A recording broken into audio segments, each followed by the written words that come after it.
Permata Podcast, balik lagi sama gua Hilda. Seperti biasa, kita akan membahas soal profesi pekerjaan orang-orang. Kali ini gue sudah bersama content writer. Profesi yang akan kita bahas adalah content writer. Kita kenalan dulu dengan siapa?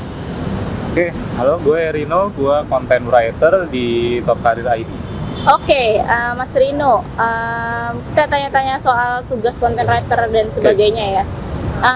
Kalau misalkan boleh dijelasin gitu ya, content writer ini kan kalau misalkan bahasa Inggris ya, nulis lah intinya kalau bahasa Indonesianya. Kira-kira apakah tugas pekerjaan sehari-harinya menulis gitu atau gimana sih? Oke, ya memang content writer basicnya nulis ya. Cuman di sini gue di Top Karir ID ini nulisnya itu lebih ke artikel untuk di website ya. Channel Top Karir ID. Nah dari situ juga setiap hari jadi gue nulis, gue nyari berita dari berbagai macam sumber lah. Ada juga yang gue juga harus meliput sendiri dan dari situ nanti hasil liputannya gue ubah ke jadi tulisan. Oh gitu. Dan juga sebagai content writer juga nulisnya nggak sembarangan sih. Jadi di situ juga harus informatif dan juga harus menarik juga pembaca. Jadi orang bacanya nggak cuma sekedar dapat informasi, tapi dia juga bacanya enak juga. Enak dibaca sama ya pembaca lah ya intinya. Informatif juga. Menarik pembaca ya. Terus kemudian tadi kan sebenarnya udah dikasih tahu ya sumber-sumber tulisannya itu tuh dari mana sih atau gimana cara dapat ilham, maksudnya menulis apa atau gimana proses menulisnya tuh gimana sih? Oke ya, pertama sih nggak susah ya untuk dari berbagai macam sumber dari luar ataupun dalam negeri kita bisa ambil untuk kita ambil apa yang menarik, ada tren apa nanti kita sajikan. Dari tren. Kalau terkadang juga ya gue juga dapat tugas untuk misalnya gue harus nemuin seorang narasumber atau ya liputan ke suatu acara, nanti dari situ gue akan sajikan laporannya dalam bentuk tulisan untuk gue posting di artikel dari Top Karir ID. Berarti sumber-sumbernya tuh bisa saduran dari artikel luar negeri, berarti juga bisa narasumber langsung juga bisa. Bukan berarti content writer tuh nyadur dari konten luar doang gitu ya, bisa berarti. Enggak melulu begitu sih. Terus kemudian kalau misalkan kemampuan atau skills apa sih yang dibutuhin sama seorang content writer nih? Kita tahu nulis gitu ya, atau ada lagi selain itu atau gimana? Kalau content writer sih sepengetahuan gue itu yang pertama dia harus kreatif ya, karena setiap hari itu banyak banget artikel yang tersedia di mana-mana dan orang itu kan perlu milih ya mau yang mana artikelnya. Nah dari situ selain kreatif kita juga harus up to date ya sama tren. Tetap jadi up to date ya. Jadi apa yang kita sampaikan atau kita sajikan dalam artikel itu ya itu juga memberi pengetahuan terkini buat para pembaca juga. Jadi sama ya nulisnya juga harus dia harus ngikutin rule 5W1H supaya informasinya lebih berisi ya, lebih informatif. Dari 5W1H kan ada. Nah itu dijelasin mungkin, kadang mungkin orang nggak ngerti gitu 5W1H itu apa. Sebenarnya simpel sih 5W1H itu kan what, who, when, where, why, dan how. Jadi kalau yang what itu apa, ada berita apa sih gitu. Who siapa yang mau diangkat di dalam informasinya itu di artikel siapa. When ya itu kejadiannya kapan, where di mana kejadiannya atau informasinya itu kita ambil dari mana, terus juga bagaimana terjadinya, itu kenapa bisa berita itu kenapa peristiwa itu gimana terjadinya. Jadi 5W1H-nya tersampaikan semua. Jadi informasinya utuh gitu ya. Betul. Tinggal disajikan gimana caranya. Content writer itu kan nulis harus menarik ya, karena itu salah satu poin untuk jadi seorang content writer ya. Nulisnya nggak hanya sekedar ya udah gua nulis informasinya udah begini. Kita juga harus rubah kalimatnya, kita juga harus sajikan segimana mungkin enak dibacanya. Oke. Maksudnya tergantung siapa target pembacanya, terus up to date sama si target itu kali ya? Ya, bisa. Oke. Terus kemudian kalau misalkan mau jadi content writer, itu tuh kualifikasi apa sih yang kira-kira dibutuhin, yang kita harus punya gitu? Oke.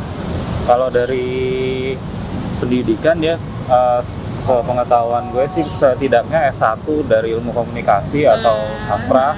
Tapi sebenarnya sih nggak menutup kemungkinan dari S1 jurusan apa aja sih. Oh, Yang gitu. penting dia ya bisa nulis, tapi Oke. bisa nulis di sini bukan nulis biasa ya, seperti Ya, pengalaman betul. nulis artikel atau ya nulis berita seperti itu. Kualifikasinya intinya bisa nulis, Ya. itulah ya. Oke. Berarti background pendidikan itu buat content writer apakah sepenting itu, atau sebenarnya ya tadi kan bisa dari jurusan lain atau nggak harus S1 kah atau gimana? Ya sebenarnya bisa dipelajari, jadi nggak perlu dari S1 yang ilmu komunikasi banget atau dari jurnalistik banget gitu, nggak. Oh, Ya emang akan lebih baik dari yang baik, akan lebih relevan juga kan, karena kan pendidikannya sudah ada. Cuman benar-benar. ketika lu nggak dari background pendidikan itu, tapi lu tertarik dalam dunia tulis menulis, suka menyajikan informasi, nggak masalah juga, lu bisa pelajari gitu dan Iya lu sih. bisa jadi content writer juga. Yang penting lu ngikutin tren, Betul. kreatif. Kreatif itu kuncinya sih ya kayaknya ya. Kemudian kan gue tahu nih ada content writer, tapi terus ada juga kerjaan copywriter gitu. Ya. Mereka berdua nih apa bedanya sih, sama-sama writer kan gitu? Ya. Jadi untuk content writer dan copywriter ini basicnya dua-duanya sama-sama nulis dan menyajikan informasi. Cuman bedanya di sini seorang content writer itu menulis gimana cara menyajikan tulisan itu menarik. Sementara untuk copywriter itu dia harus menyajikan tulisannya lebih spesifik lagi supaya orang lebih biasa copywriter itu untuk jual ya, untuk menjual suatu jasa atau produk. Bener. Jadi dari situ dia agak lebih fokus gimana caranya pembaca ini bisa selain mendapat informasi tapi dia juga jadi tertarik sama produk atau jasa yang ada di dalam tulisan itu, sehingga tujuannya nanti hasil tulisan dari copywriter ini bisa membuat audiensnya itu mengeksekusi atau jadi beli produknya lah. Intinya gimana nyuruh narik si pembaca itu buat action gitu ya. Iya. Oke, kemudian ya intinya beda lah ya sama content writer sendiri. Iya. Dari tulisannya pun atau ada bedanya nggak tulisannya si copywriter? Oke, gampangnya gini deh, kalau content writer itu dia lebih tulisannya itu lebih menghibur ya. Kalau yang copywriter ini untuk supaya orang melakukan sesuatu ya misalnya jadi ngambil produk yang ditawarkan dalam tulisan itu. Oke, sip. Dijualan kali ya? Iya, lebih ke jualan. Kalau misalkan terkait tugas sehari-hari nih, ada deadline nggak atau targetnya tuh kayak gimana gitu? Kalau deadline sebenarnya pasti sama-sama ada lah ya. Dalam seminggu atau sebulan itu kita harus bisa menyajikan berapa banyak content writer atau copywriter. Cuman nanti di sini bedanya targetnya, kalau yang untuk content writer kita targetnya lebih ke menarik banyak pembaca. Sementara kalau si copywriter ini karena dia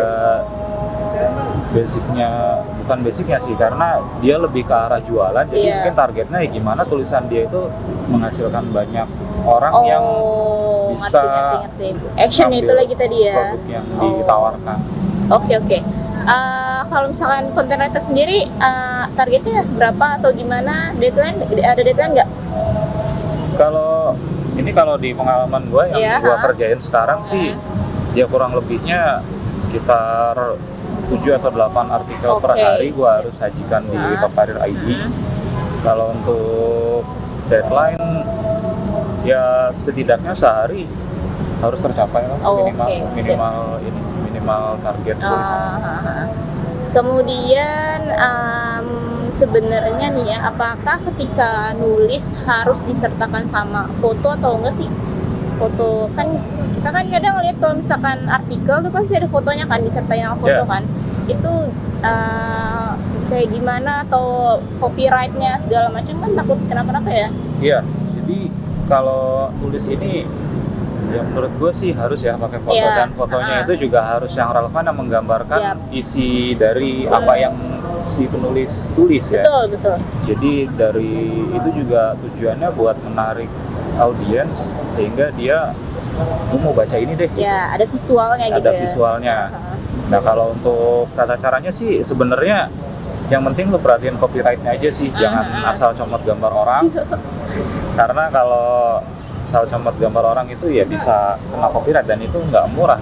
Ya, betul. Itu kalau kena copyright itu rata-rata bisa seenggaknya 200 euro bisa sih lo didenda. Itu pakai mata uang euro ya maksudnya. Iya, kan berarti itu sekitar 3,6 juta lah ya. Itu hanya Oke. untuk satu foto Satu yang lo asal foto. comot gitu, nggak ada izin, nggak ada apa-apa gitu. Ya, saya perlu hati-hati sama Iya. hal ini ya. Lo harus meskipun- hati-hati banget. Jadi kalaupun emang lo nggak punya stok foto ya lo mungkin bisa ambil dari website-website yang penyedia foto gratis seperti Gratisan. di Freepik atau di Oke. Pexels segala macam. Nah, tapi kalau memang di situ biasanya kan kalau yang gratisan itu terbatas ya. Oh, Kita oke. juga gue pengen visualisasinya seperti ini, tapi ha. ketika nyari yang gambar gratisannya Ha. kok nggak ada yang cocok. Ya paling nggak caranya mungkin ya lu bisa siapin budget sih buat jadi member untuk Oh, di ngerti. penyedia foto yang berbayar atau Oh, apa. Nah, iya, jadi benar-benar. ketika lo pakai foto itu yang memang lo mau, aman di situ. Oh iya, jadinya intinya sih aman dulu lah ya Iya. daripada Atau kalau lo mau nggak,